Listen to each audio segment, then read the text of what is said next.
MeghalayaPost.news.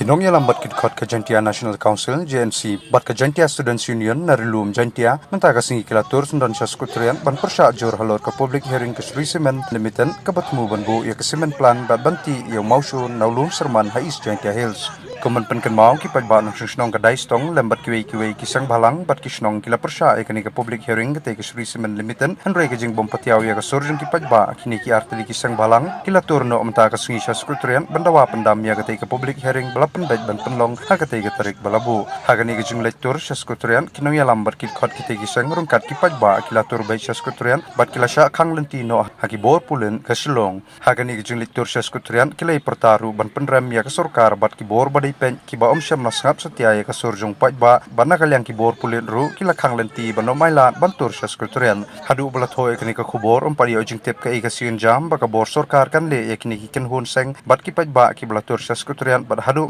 ki Paidbah kidang ya tur ban Pyrshah alor kanong rim bandawa pendam ya ketai ke public hearing.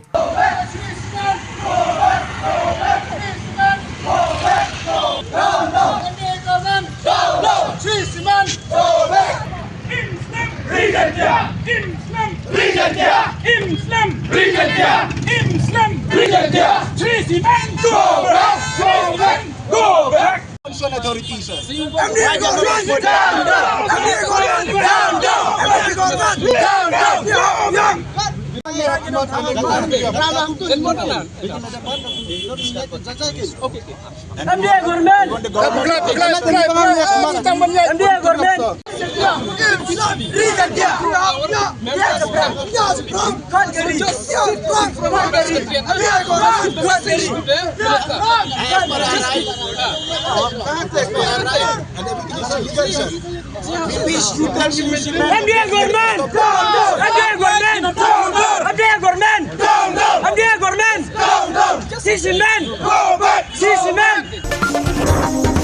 MeghalayaPost.news.